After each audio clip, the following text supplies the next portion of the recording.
और प्रेम इतना करते, वो बाहर ही बैठे रहते सर्दियों में बाढ़ के पास। कई दफा उनको कुटवा देते, लेकिन अंदर से इतना प्रेम दे दे के उन लोगों की इतनी सफाई करवा दी। हमारे गांव में रोशन महात्मा उन्हीं लोगों में से हो, धुनीदास उन्हीं लोगों में से हो गए। दो तो संत बन गए जो पाकिस्तान से ये कौम में आई थी, भेड़कुट पावरी कापड़िए संसी, जो ऐसे थे सांप को, कच्चे सांप को पेड़े की तरह खा जाते थे। ऐसे आदमियों को खुजवा दिया मस्ताना जी ने। इतनी उन पे दया करके उनको हैवानों से इंसान बना दिया। और इससे बढ़कर के गांव में इतनी गरीबी थी, खारा पानी था, नजदीक पानी नहीं था।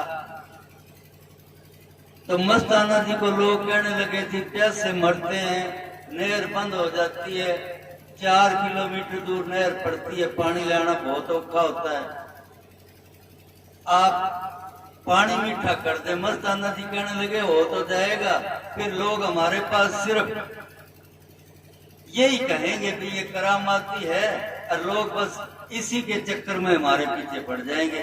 हमारा पानी मीठा करो, हमारी बीमारी दूर भगाओ, हमारी गरीबी दूर करो, हमें ये करो वो करो। हम तो एक आत्मा को परमात्मा से मिलाने के लिए, इस काल की जेल से छुड़ाने के लिए आप लोगों के बीच में आए हैं, और आप हमें ये दूसरी बातों में ले जाते हैं। ये तो बोले दूसरे जो करामाती बहुत है उनको, उनका काम है, हमारा ये नहीं है। फिर भी उन्होंने दया करके और कहने लगे चलो तुम्हारे पीने के लायक पानी हो जाएगा। उन्होंने जहां जहां गांव में लकीरें काट दी, यहाँ नलका लगा लेना, आपको पानी मीठा मिलेगा। जहां उन्होंने इशारा किया वहां शरबत जैसा पानी निकला, बाकी कहीं नहीं। फिर उन्होंने कहा तुम्हारे गांव का एक दिन राज होगा, तुम्हारे गांव की एक दिन सरकार होगी, तुम्हारे गांव में यहाँ से सड़क निकलेगी, यहाँ से बिजली की लाइन निकलेगी, तुम्हारे गांव की चौधर होगी। हमारे गांव वाले कहते जी हमारे गांव का तो जिसे लोग ऐसे चमकने लगे, हमारे गांव में तो रिश्ते करना ही लोग पसंद नहीं करते। आप कहते हमारे गांव की सरकार होगी।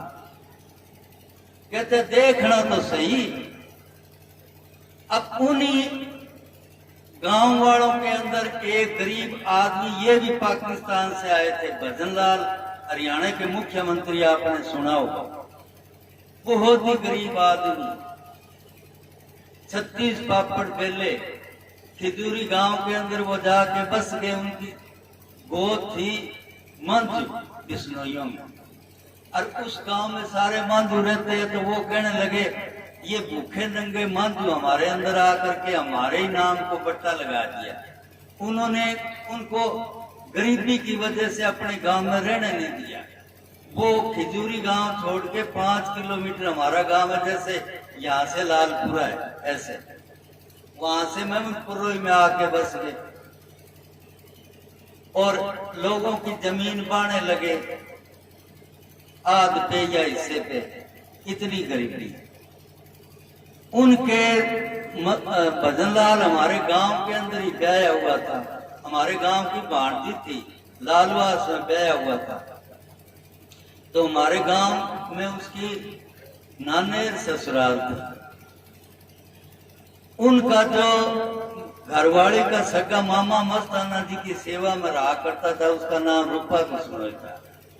एक दिन की बात है, भजनलाल दूसरे गांव के अंदर पीले पोम से बेच के आ रहा था, सिर पे गठड़ी, और इधर से शाम को मस्ताना जी रोजाना दरबार में से बाहर घूमने के लिए जाया करते थे। सामने से वो भजनलाल सिर पे पीले पोंछों की गठड़ी लेके आ रहा। वो रूपाराम बिश्नोई कहता थी ये जो सामने आ रहा ना, ये हमारा भांजा जवाई है, इसने बहुत पापड़ पहले, इसकी गरीबी नहीं गई, बहुत ही बुरा हाल है, इस पे आप दया मेहर करो। मस्ताना जी सुनते गए, वो नजदीक आता गया। जब नजदीक आ गया बिल्कुल ही मस्ताना जी उसको कहने लगे, रूपा उसका जो मामेर ससुर था, कहने लगा भजना जी आप मस्ताना जी की दया मेर लो और इनके चरणों में मत्था टेको, शायद आपके दिन फिर जाएं। अब भजनलाल ने वो पीले पूंछे की जो गठड़ी थी ना सिर पे उठाई, वो नीचे रख दी। कच्चा धूड़ भरा रास्ता था, उसमें वो पीले पोंछे की गठड़ी खोल के और वो क्या करने लगे, मस्ताना जी आगे चलते जा रहे थे और वो अपने पीले पोंछे खोल खोल के और उनके चरणों के आगे रखता गया। कहता बाबा जी मैं आपके आगे ये पीले पोंछे बिछाता रहूं, आप इनके चलते रहो। मस्ताना जी कहने लगे, पुत्र तू गरीब आदमी है, ये चार ही तेरे पास कपड़े हैं और ये नीचे रहते में बिछा के खराब कर देगा, ये बिकेगा नहीं। कहने लगा ना बिके जी, आपके चरणों से ये अच्छे नहीं, कपड़े और आ जाएंगे। उसने मस्ताना जी के चरण हाथ से पकड़ के और धक्के से कहता जी गरीब इतनी तो दया मेर कर दो, एक चरण तो इस पे धारी। उसने धक्का करके मस्ताना जी का एक पैर है ना उन पे रखवाया। मस्ताना जी रख के और वापस हटा, कहने लगे अब ये सारे उठा। फिर जो रूपा साथ था ना उसका मामेर ससुर, उसको कहने लगे, अरे रूपा तू कहता ये गरीब आदमी है, इसके तो रिश्तेदार ही गरीब नहीं रहेंगे, इसका दिल कितना बड़ा है, इसके पास ये चार पीले पोंछे थे, ये इसने रेते में बिछा दिए और इसके पास अगर होता तो ये लुटा देता, यही था इसके पास। मस्ताना जी ने कहा इसके रिश्तेदार ही गरीब नहीं रहे, उसी दिन वचन कर दिया। अब उसके बाद में जैसा भी जो भी उसने कोई धंधा किया ना, कहते ने रब दी बेपरवाहियां ते खोते खान मलाइयां, खुदा मेहरबान ते गधा पहलवान, तो वो बात उसमें हो गई। मुर्शद के जहां भी सारे हो गए, जितने जमीन थे कतरे थे सब सितारे हो गए। तो देख लो वो गरीब आदमी कहां से कहां पहुंच गए। हमारे गांव की काया ही पलट गई, सारा नक्शा ही बदल गया। लोग हमारे गांव को हरियाणा की राजधानी कहने लगे, गांव का भजनलाल था इसलिए। अब मस्तानी जी कहा करते थे तुम्हारे गांव का एक दिन राज होगा, राज हो गया। कितने ही आधे से ज्यादा गांव के नौकरी में लगा दिए, किसी को कहीं काम में लगा दिया। कहने का मतलब क्या है, उनको छोड़ के और भी गांव में जो दरबार में आते थे, किसी को लड़का दिया, किसी को जमीन नहीं थी जमीन हो गई, किसी की बीमारी थी उसकी बीमारी दूर हो गई। उन्होंने गरीबों पे हर लिहाज से बड़ी दया मेहर बरसाई। तो संत फकीर जीवों के ऊपर परोपकार करते हैं। कहते हैं ना,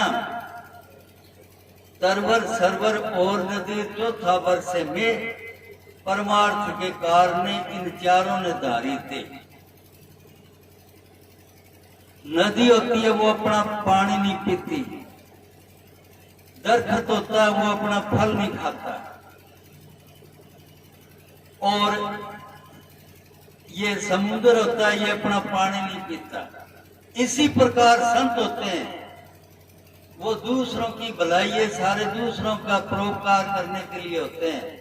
तो संतों का भी यही स्वभाव होता है। दान दान सतगुरु की ध्यान में होगी। तो आज मैं हजारों संगत में ये बोला, वो पहले चौधरी देवीलाल मुख्यमंत्री बना था जी, सब जनता का राज था, सब इकट्ठे थे।